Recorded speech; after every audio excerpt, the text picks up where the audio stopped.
Which insurance company is the best in the Philippines? Is it the biggest company?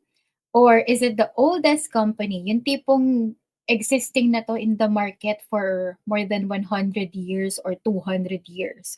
Or is it the one with the most advertisements? Like, ang daming celebrities ang nag endorse nitong insurance company na to. Or ito yung palagi mo nakikita sa social media feed mo. Or baka ito yung insurance company na laging top one, 'di ba? Now, the truth is, the best insurance company is not always the same for everyone. Like for me, I'm a financial advisor, so I have a different preference when it comes to choosing the right insurance company for me. Now, if you're choosing based only on popularity, like kung sino yung insurance company na lagi mo nakikita sa iyong social media feed kasi ang daming mga advertisements or ang daming mga financial advisors ang talagang nagpo-post nitong insurance company na to, you might end up with a policy that doesn't fit your family's needs. So let's talk about how to find the right insurance company for you. And that's the right question that you have to ask yourself.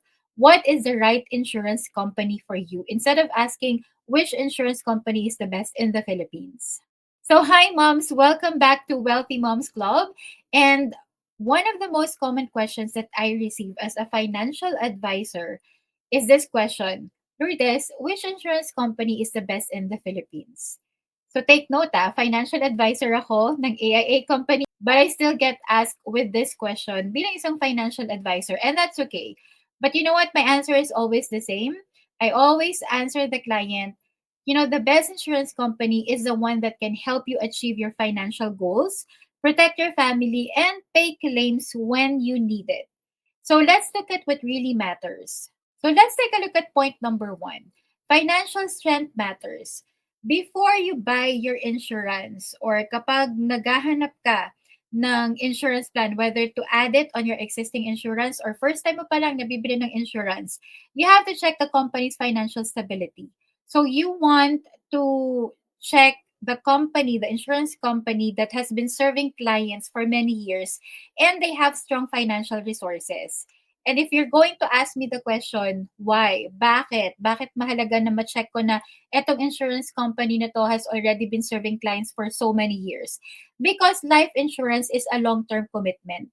And you will be paying up to like age 100. Kung buhay ka pa until age 100, may mga plans na gano'n na magbabayad ka up until that age, okay? So yun yung tinatawag natin na regular pay plan. Now, you want to have confidence that the company will still be there 10 years, 20 years, or even 30 years from now. More than 30 years pa nga kasi iba inaabot ng up to 90, 80, 100 years old, 'di ba? And existing pa rin yung insurance nila. So, you have to make sure na yung company na yon by the time that you're still alive, existing pa rin yung insurance company na yon so that you can claim. And this is because a financially strong company can continue serving policyholders and paying claims even during challenging times. Pag ang isang insurance company ay may financial strength, kahit na ano pang mangyari sa ekonomiya, they will be able to stand firm at kaya nilang magbayad ng mga claims ng kanilang mga clients, 'di ba? So that's point number one. Financial strength matters when you are looking for an insurance company. Point number two, claims experience matters. So the real test of an insurance company happens when a claim is filed. So you have to ask questions like, does the company have a good reputation for paying claims? Pag may nag-claim ba sa company na to, binabayaran talaga nila? Is the claims process straightforward? Madali ba na mag-process ng claims or baka pinapahirapan nila yung mga kliyente na kung ano ng mga requirements, kung ano-anong mga processing pa ang kailangan pagdaanan ng isang client para lang makapag-process ng claims. And are the clients satisfied with the service? So, lahat naman tayo sa client as a customer, 'di ba? Isa 'yan sa tinitignan natin kung meron bang magandang customer service. And we also have to check that sa insurance company na pipiliin natin.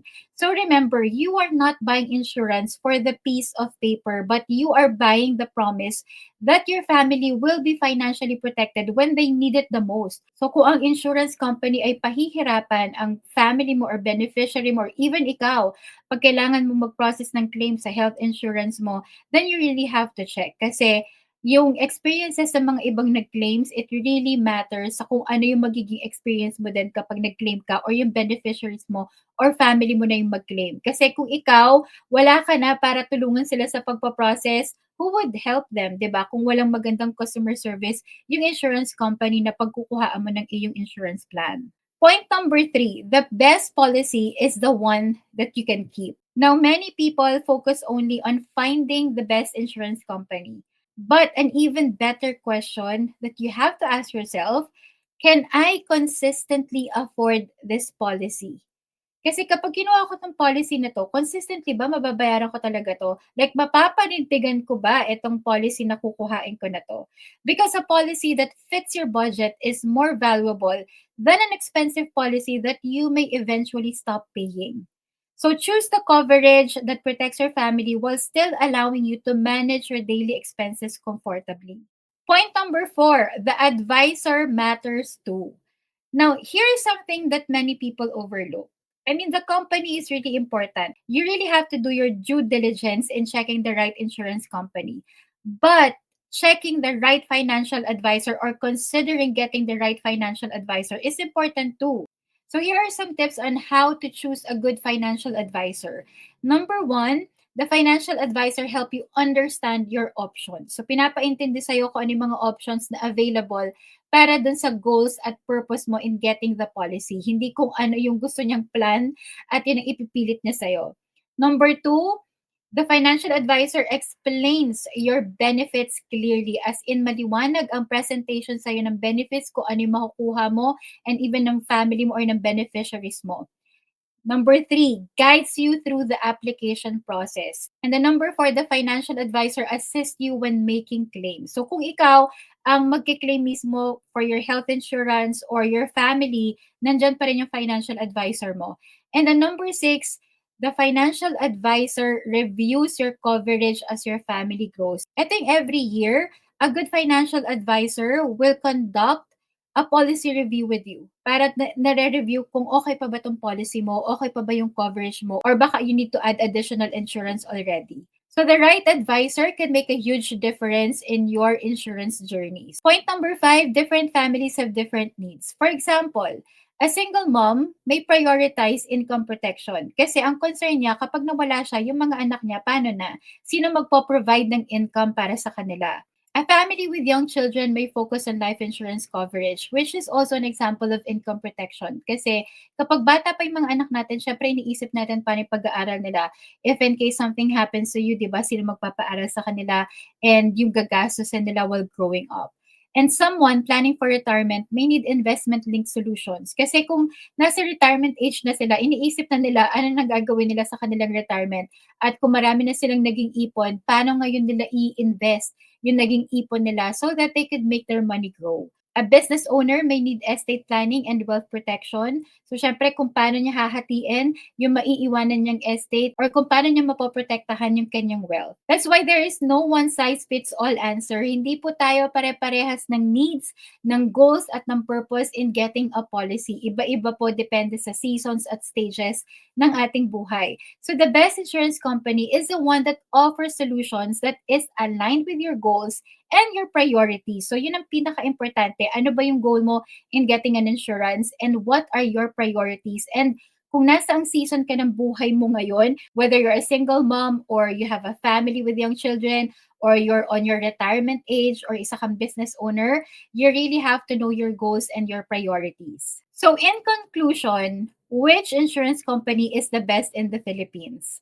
So my answer to this is that the company that is financially strong, it has good claims reputation, it offers products that fits your needs, and is supported by an advisor, a good financial advisor who genuinely cares about your family's future. Hindi yung commission niya yung iniisip niya, pero yung mag-provide talaga sa'yo ng magandang service para maprotektahan ang future ng family mo. So instead of asking which insurance company is the best, why not try asking which plan is the best for my family's goals and budget? 'Di ba? Tandaan mo yung goals mo tsaka yung budget mo dapat mag-match yan.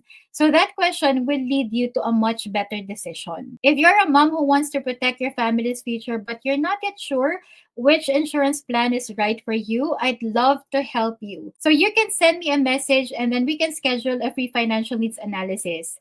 Now, don't just buy insurance, okay? Choose the protection that will truly fit your family's future. And you have to remember that being a wealthy mom isn't just about earning more, but it's also about protecting what matters most. See you in the next video.